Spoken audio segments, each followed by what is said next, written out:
saya akan mengajar tentang kalian tentang pusat-pusat pertumbuhan. Sebelum itu saya ingin mengabsen kalian terlebih dahulu. Oke. Yang pertama Atira. Hadir Pak. Oke, Atir. Aulia. Hadir Pak. Ya. Gloria. Izin Pak. Izin ya. Iya Pak. Isti. Hadir Pak. Sanesha. Hadir Pak. Cien. Hadir Pak. Ya. Jadi cuma Gloria ya yang tidak hadir. Iya Pak. Baik. Tadi kita kan akan mempelajari tentang pusat-pusat pertumbuhan.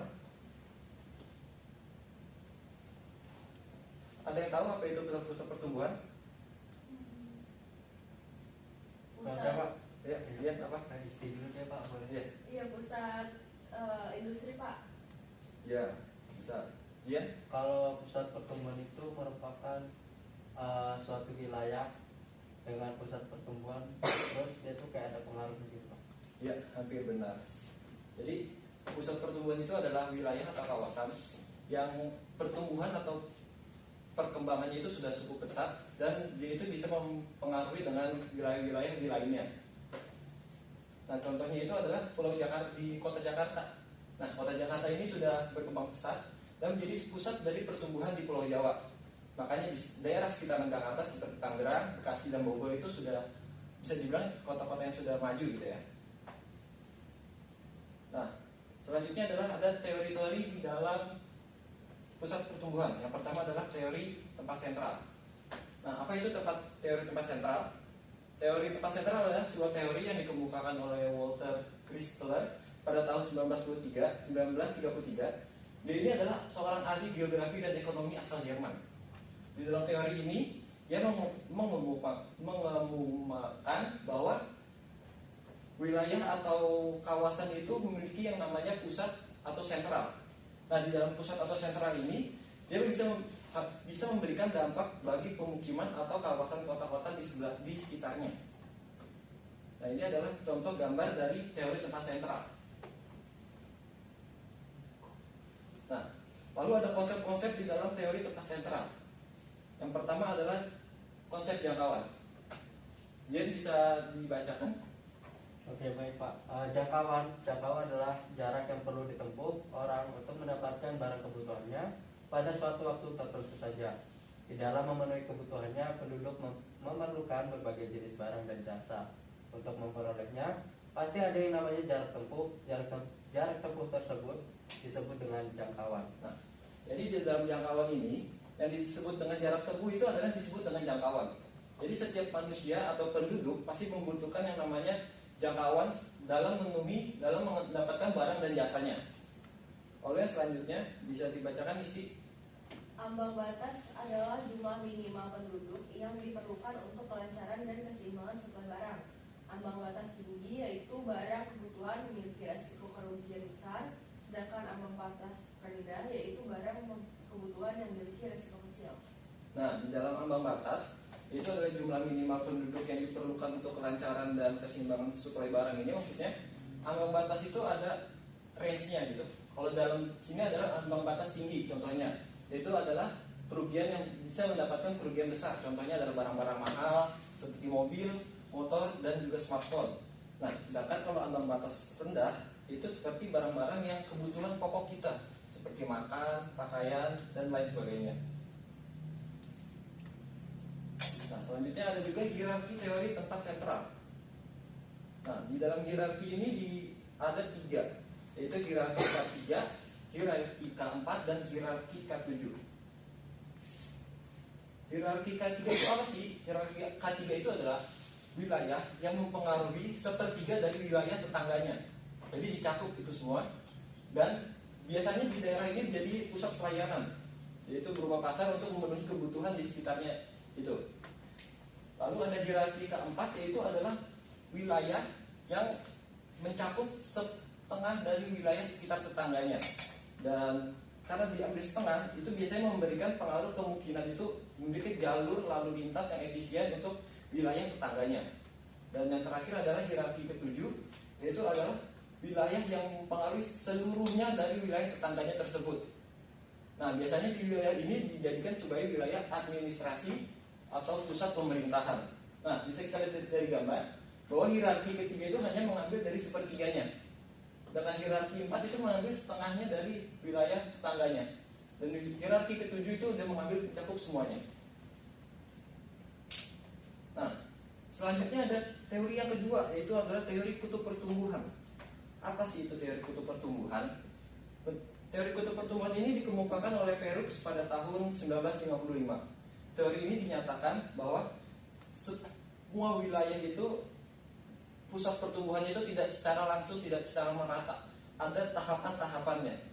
Karena itu biasanya pusat pertumbuhan itu munculnya itu di beberapa kota tertentu dan intensitas yang berbeda-beda, tidak secara sama.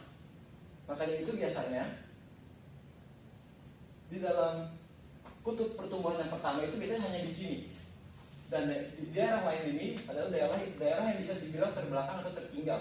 Makanya biasanya di sini ada dampak negatifnya, yaitu wilayah-wilayah yang berkekurangan dari pusat tengahnya. Dan jika ini bisa berkembang dengan baik, dia akan menumbuhkan pertumbuhannya kedua. Nah, di sini baru dia bisa mendapatkan untuk yang lainnya. Lalu ada konsep potensi daerah.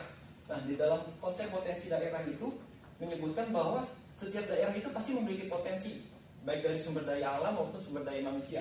Bisa kita lihat di sini sumber daya alamnya apa sih? Misalnya perikanan, pertanian, pertambangan, rekreasi, atau bahkan wisata. Nah, di sini kalau daerah itu bisa mengembangkan lagi, ini bahkan bisa menjadikan suatu kayak boom lah gitu ya. Nah, misalnya itu kayak di daerah Papua di Freeport, itu kan di daerah sekitarnya itu pasti udah jadi berkembang pesat ya, karena di daerah Freeportnya itu sudah menjadi tambang emas seperti itu. Ini contohnya adalah potensi perikanan di sekitaran Indonesia.